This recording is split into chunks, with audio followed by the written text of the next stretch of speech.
That's a sweep for your Detroit Tigers over the Kansas City Royals. We got a great performance from Tarik Skubal to talk about. We have Torkelson hitting 30 homers. We have a John Heyman report about Eduardo Rodriguez's contract situation. And then we have the final weekend of Miguel Cabrera's career, all today on Locked On Tigers. You are Locked On Tigers, your daily Detroit Tigers podcast.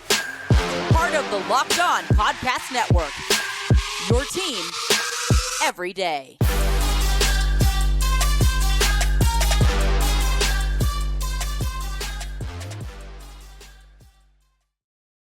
What is up, everybody? Welcome back to another edition of Locked On Tigers. I'm, of course, your host, Scott Bentley. Today is Friday, September 29th, 2023. Thank you so much for making Locked On Tigers your first listen every single day. We are free and available wherever you get your podcasts, including YouTube, part of the Locked On Podcast Network, your team every day.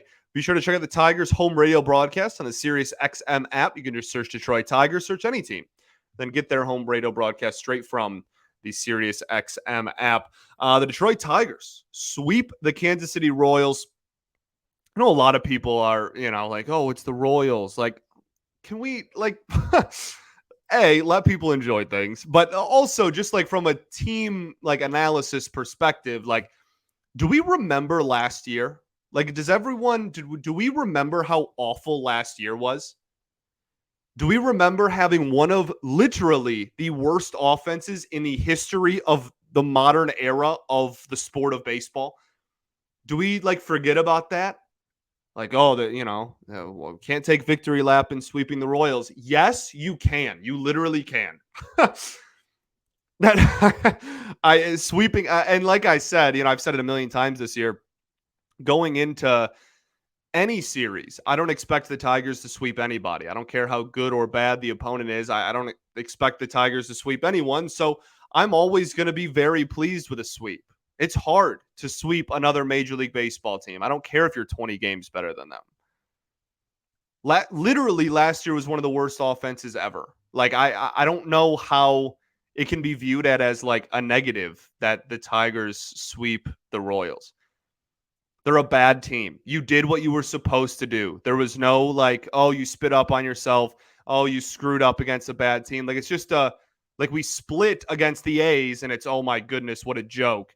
And then we sweep the Royals and it's well, now, we're not allowed to get happier or celebrate doing what we were supposed to do. I'm not trying to throw a parade, okay? We beat a team that's going to lose 107 games. I'm not trying to say that this is some miraculous achievement. It's changing the outlook of the Tigers. If they won 2 of 3, I'd feel nearly the same about if we swept them. But there's something to be said for doing what you're supposed to do against an inferior opponent. When was the last time the Tigers were in a situation to do anything against an inferior opponent? It's been a while, okay? Let's just take what we can get here. Dominant wins too, 6-3 in game 1. No episode yesterday because I felt like it'd be weird to recap half of a baseball game. We didn't know, we wouldn't have known the result. That just felt odd, and I had a day to burn here at the end of the month, so I figured why not. So we'll recap 2 games today. 8-0 victory in game 2 and a 7-3 victory in game 3, where all 7 runs were scored in 1 inning. We got to start with a fantastic performance from Tarik Skubal. I don't know if it's going to be his final appearance of the season for the Detroit Tigers, but what I do know is that he has had a phenomenal year. Going into this season, the big thing that I wanted from Scoob was look like yourself post-injury. That's all I want. It was half a season, and we weren't going to be legitimately in the hunt by the time he came back and in the second half of the season, right? So all I wanted was, hey, prove that the stuff didn't go anywhere. Prove that the injury did not derail or ruin the stuff. Just go out there. I don't need you to have some crazy 2.5 ERA. I don't need you to be one of the best pitchers in baseball. I just want you to go out there and just reprove okay, the stuff is still good. He hasn't lost a step. Next year will be the building block year. He absolutely spit in my face and said, watch me do this instead, and has legitimately been one of the best starting pitchers in baseball since coming back from injury. And that's not an exaggeration. Lefties specifically, absolutely. Overall starting pitchers, he's in that conversation. His whiff numbers since coming back are through the roof. His ERA is fantastic. I guess I can pull that up here.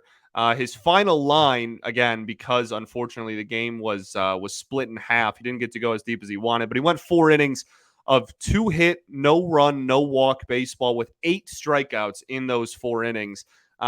Lowers his ERA to 2.8 on the season. Again, might be the end. Not really sure where AJ stands on getting him the start in the last game of the season, but I mean, in pitcher WAR, just like starting pitcher wins above replacement, he's one of the highest in all of baseball since coming back from his injury. The list goes on and on. He in pretty much any stat you can fathom, he has been one of the best left-handed starters in the entire sport since like late July, early August.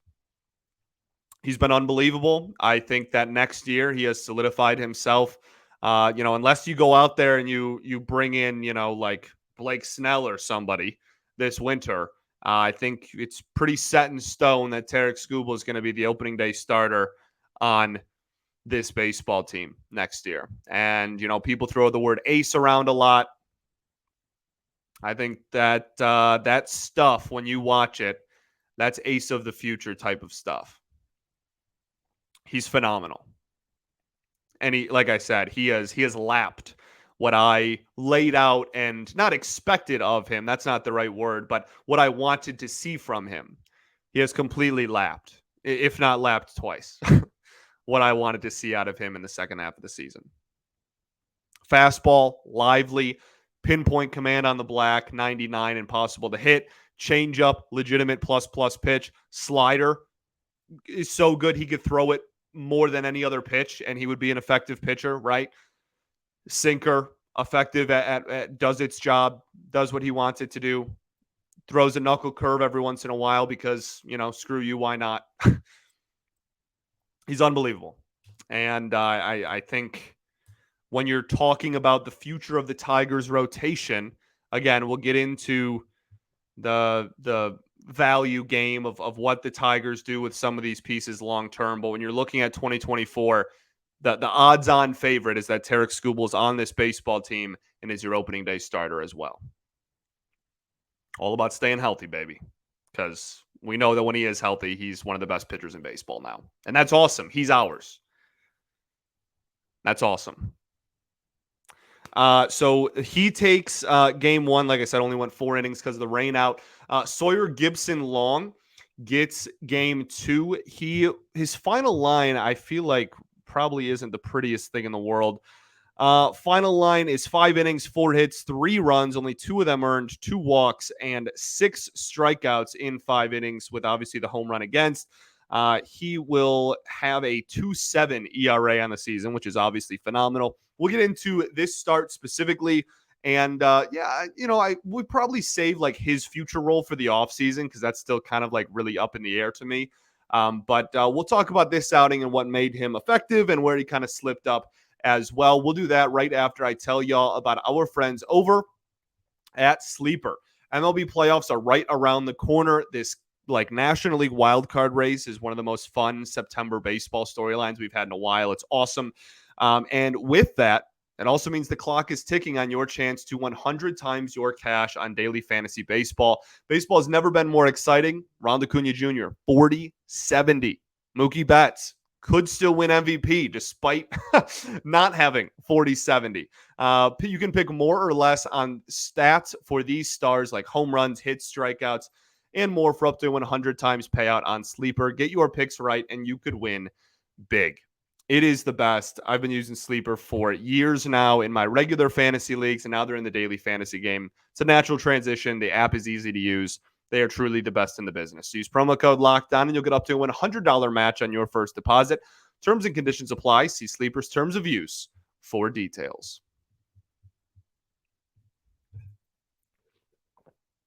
All right, everybody, welcome back here. Segment 2 of Locked On Tigers. Appreciate you all for tuning in, making us your first listen every single day. Shout out to the everydayers that do tune in every day. We'll be back on Monday, recapping the final series of the 2023 season. How wild is that? We only have 3 games left. That's crazy. That's wild. We will talk about that. Obviously, the big storyline is going to be Miguel Cabrera's final series. We'll talk about that a little bit more at the end. Sawyer Gipson-Long, yeah, like the stuff is there. I love his changeup. The home run was against the changeup. That whole inning, he got off to a slow start for starters. The first inning of this ball game, he almost threw 30 pitches. His command was all over the place. He settled down. Then whatever inning that was at the fourth inning, whatever inning that was where he gave up the homer, every single pitch he hung. Like if that wasn't the Royals lineup, and that was even like a 500 ball club, or like heaven forbid a like a playoff lineup, he'd have given up like 3 homers in a row. Like go watch the 2 at bats before he gave up that homer. He hung like 3 straight pitches, but they were just flyouts to like the big Comerica outfield. And then finally someone deposited a hanging changeup to right field. So yeah, kind of a rough command outing for him. But again, like what else more can you really ask for in a first month of a Major League Baseball season out of somebody than a 2.7 ERA and stuff that is proving to be Major League caliber stuff? His changeup is a plus pitch. His fastball is mid-90s. I think he can improve and he can get even better with it. And then his breaking stuff is pretty solid as well. But that changeup is really going to be his moneymaker, I think. And you can't ask for much better. Again, this is half a season of Michael Fulmer that most people, myself included, probably looked at him and were like, oh, this is like a 6 ERA, high single A or double A, whatever he was. Reliever or starter, spot starter, whatever. Like this guy probably is just nothing. It's just a throw in, whatever. And now we're talking about like, oh, like, what kind of role could he have in the future? He's really opened some eyes, been very impressive, done all you can really ask for out of a September call up here. So that's it for the starters. The bullpen was, fine. I thought Alex Lang looked good. I don't think really anybody cares at this point, unfortunately. I think most people pretty much have their predetermined opinions about the Alex Lang experience. Foley, I still think that his stuff doesn't look as good as it has like for 80%, 90% of this season. But I think that this bullpen is very taxed, very, very taxed. One of the most used bullpens in baseball. And yeah, so it's not the most surprising thing in the world. Let's just get to the finish line healthy, and we'll kind of regroup and figure out what they need to add. I think they probably need to add a reliever this offseason, at least one from the outside. Let's get to the offense. An offensive explosion. What is that? 15 runs in 2 games in game 2 and 3 of this series. 8 and 7 runs. The big storyline is, I almost said Tarik Skubal, Spencer Torkelson, rather. We'll get to him in a second, but Parker Meadows with a 3-hit game. This is why I'm trying to figure out how I want to articulate this. This is exactly why I am upset that Colt Keith is not in the major leagues right now. This is why, because Parker Meadows, he had the homer, he had the cool moment, and then he went like 0 for 20 or something, right? He didn't get a hit for like almost a week straight. And that happens, right? Like Mike Trout's September call-up was awful. Aaron Judge's September call-up was awful. Like that happened. Like people get called up to the majors and have to adjust. It is the biggest adjustment in sport. Like it's unfathomable how much more difficult pitching is at the major league level than in AAA. Like it's so, you are constantly making adjustments, minor adjustments, major adjustments, moving where your hands are, moving your, Spencer Torkelson changed his toe tap this year. Like you're messing with weights of bats. Like there's so much adjusting that happens when you are early on in your major league career, and it doesn't stop. You're constantly adjusting throughout. Javi Baez has been playing baseball for a decade. I mean, goodness gravy. Like we all know that he needs to make a big adjustment this winter and figure out something to change in his mechanics. Like That's what baseball is. And that's why people can turn around and fall. And that's what makes it beautiful. And that is why I wish Colt Keith was here, because like since Parker Meadows' big slump, he's been hitting a lot better. He doesn't have like 1,000 OPS or anything, but I don't think he's ever going to be that hitter. I think this is much more like around what we can expect, maybe a little bit more power, but like he doesn't chase pitches at all. His chase rate is borderline elite, and it's a very small sample size. So like I'm not saying that it's going to be his entire career necessarily, but his decision-making on what pitches to swing at has been phenomenal. It's just about getting the results on the pitches he does decide to swing at. And that comes with just a ton of adjustments at the major league level. And like, if Colt Keith has any chance of being this team's starting lineup on opening day next year, then like, why on planet Earth is he not here right now so we can make those adjustments and get out ahead of the curve? And we don't have an April where Colt Keith has, a 195 average and a 550 OPS. That's the part of it that doesn't make sense to me. I want him to, and if the front office is like, there's no chance that Colt Keith is on this opening day roster, then I guess it's a little different. But in my eyes, that seems really far-fetched given where this team is at. I think odds are pretty good that he's going to be at least in the conversation going into spring training. So kind of a weird, like I'm talking about Colt Keith with Parker Meadows, but to get back to the main point, Parker Meadows has been really good at a 3-hit game. He's such an impact player. We've been, I think I said that the episode in which he got called up, if this dude's even a league average hitter, like a mid 700s OPS hitter, he's going to be worth like 2.5 to 3.5 WAR, just because of how elite of a base runner he is and how important defensively he can be in a Comerica Park center field. So been great, making adjustments, hitting the ball a lot better. I really liked his at bat. He had a single today. That was like he had obviously the home run earlier in the series, but he had a single in this ball game that was kind of like my favorite at bat maybe he's had so far, besides the walk-off homer. Like, been great, been very, very good. I again, if there was an odds-on favorite to be the opening day center fielder next season, I would say it's probably safe to say it's Parker Meadows. Spencer Torkelson hits his 30th home run of the season. Awesome. So many stats flying around when he does, right? Everybody getting their cool, like, Tigers 30 home run. It's kind of sad in a weird way, right?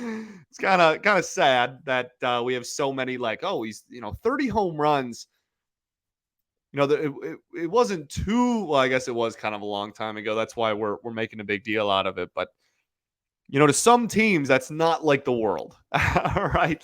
And so seeing, like, he's the first Tiger to hit 30 home runs since 2016. Miguel Cabrera had 38 that year, I believe, and Justin Upton had 31. I was in high school in 2016. It was my senior year. So I guess by fall I was in college, but like I'm like old now. Like I'm well older than that now. Like you know what I mean? Like I'm in my mid 20s now, and the last time a Tiger hit 30 homers, I was like stressing about who I was going to ask the prom. Like that's what I mean? Like that's messed up, dog. So like that's kind of sad, but it is cool. The break the curse, awesome thing. Absolutely smoked it. You hang, we bang. Just a hanging breaking ball that he absolutely crushed. Knew it immediately too. Did the scream, put his finger in the air, like very cool, kind of Maglio-esque there. So very, very cool to see him get that milestone. 90 ribbies as well. And like a lot of people have pointed it out. I know Castellani said something about it. Like, this is a guy who has struggled with runners in scoring position this year. Like, if he's even a league average RISP hitter next year, this guy could break 110 RBIs if he stays healthy. And also, like, he got off to a slow start. He had single-digit home runs in, like, the start of June. We're talking about 30, right? You get a full season of that, man. I think he has rightfully injected a lot of optimism into this fan base for what he could accomplish in 2024. And that's awesome. That's super, super awesome. So good for Torque. So I'm trying to think of the other stats off the top of my head. First homegrown Tiger to hit 30 homers since Curtis Granderson in 2009. been a while. I think there was a graphic of just overall total homegrown Tigers to have 30 homers in the last like 30 years. And it's like 4 people. Bobby Higginson was on there, my dog forever. I still, this is a quick tangent. I firmly believe when the Tigers win their next ring, they should give one to Bobby Higginson. Like the only good player was a good hitter, legitimately a good hitter on just the worst teams ever assembled for a decade. And then the second that he retires, we make the World Series. I have always thought that. But Bobby Higginson was on there.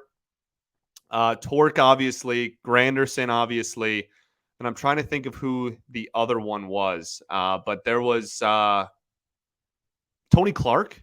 Tony Clark. I feel like it was Tony Clark. So, just, very, very cool to see them finally get over this hump, finally take a development win, a draft win, a homegrown win, a major league product, what homegrown or not, just like having a power bat in the middle of the lineup.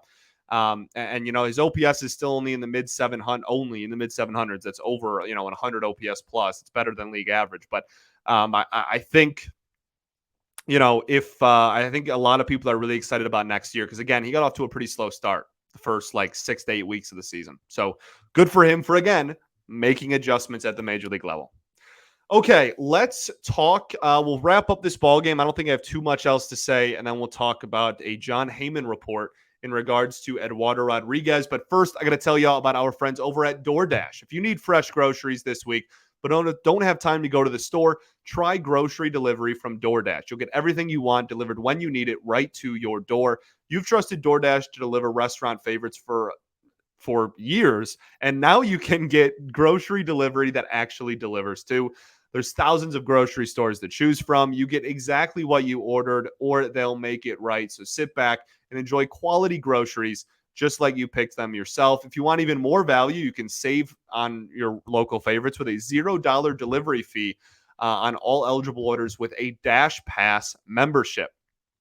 Easy substitutions right on the app. It's so easy to use. It's so convenient. It's a lifesaver for real. So get 50% off of your first DoorDash order up to a $20 value when you use code LOCKEDONMLB at checkout. It's a limited time offer and terms apply, but that's 50% off, up to $20 no minimum subtotal, and 0 delivery fees on your first order as well when you download the DoorDash app and use code LOCKEDONMLB. That's code LOCKEDONMLB for 50% off of your first order with DoorDash.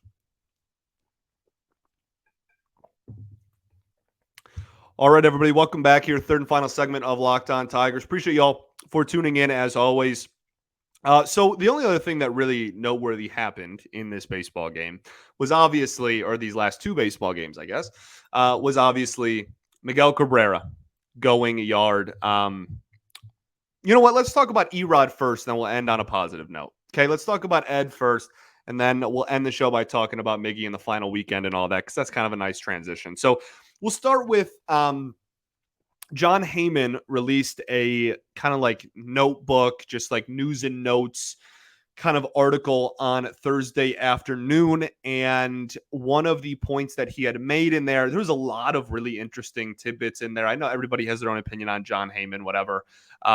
But like at the end of the day, he's a guy with sources, and you shouldn't take anybody's word on anything really for 100%. But it's nice to, I enjoy reading articles from people with connections. Okay, sue me. So again, everybody has their own opinion on him, but he made a statement in there about Eduardo Rodriguez. And with that statement, he had said that Eduardo Rodriguez expects to opt out of his contract.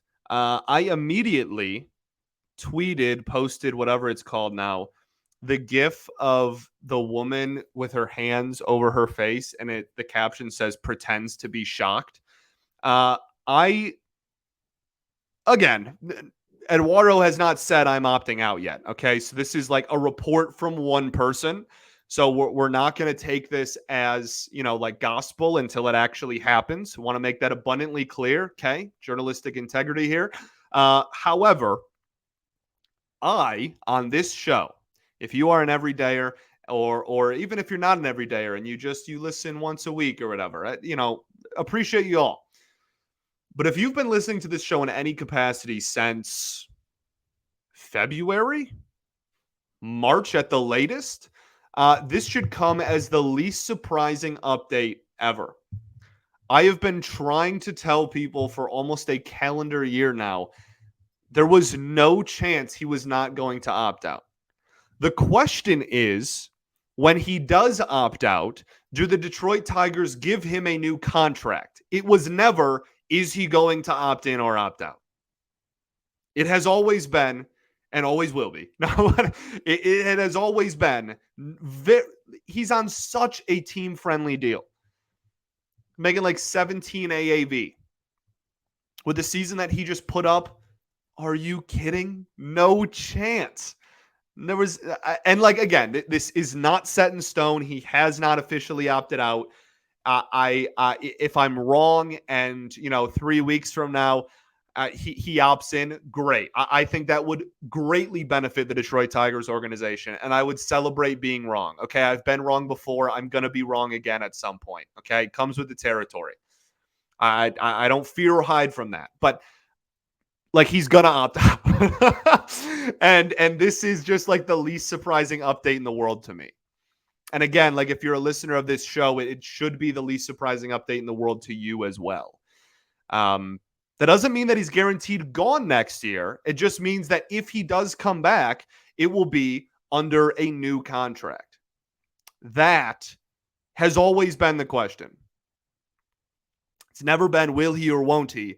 It's always been, okay, he's going to. Are you going to pony up and give him 20 AAV and tag an extra year onto what he would get if he were to opt in? That's the question of the century for your Detroit Tigers. So he's not officially gone. That update, that report does not mean he's 100% not going to be a Tiger. This is all like par for the course. This is all exactly what we expected to happen. So there's no like, oh my goodness, like he's gone, we lost him, whatever. Like that's not at all what this means. Okay, so I just want to make it very clear and try to articulate as best I can what him opting out means, what this report means, and what we've expected this entire time. And I hope I did a decent job at that. Okay, cool. Hopefully that was, again, somewhat informative there. That's what I try to do every day. Lastly, we will end on Miguel Cabrera and previewing the final weekend of his illustrious career. The Tigers have a 3-game series against the Cleveland Guardians, in which will be the final 3 games of the 2023 season, as well as the final 3 games of Miguel Cabrera's career. The pitching matchups will be Joey Wentz against Cal Quantrill on Friday. Then they will be Tristan McKenzie against TBD for the Tigers on Saturday. And then currently, it's supposed to be Lucas Giolito against Eduardo Rodriguez on Sunday. Okay, so we will see what happens. Those game times are 6:40 p.m. on Friday, 1:10 Eastern on Saturday, and then 3:10 for game 162, the final game of the season. Miguel Cabrera homered. I don't know why I said that weird. Homered. I think I wanted to say home run, and then I was like, that's not something people say, and I tried to catch it mid-sentence. He homered, obviously, in game 2 of this series. If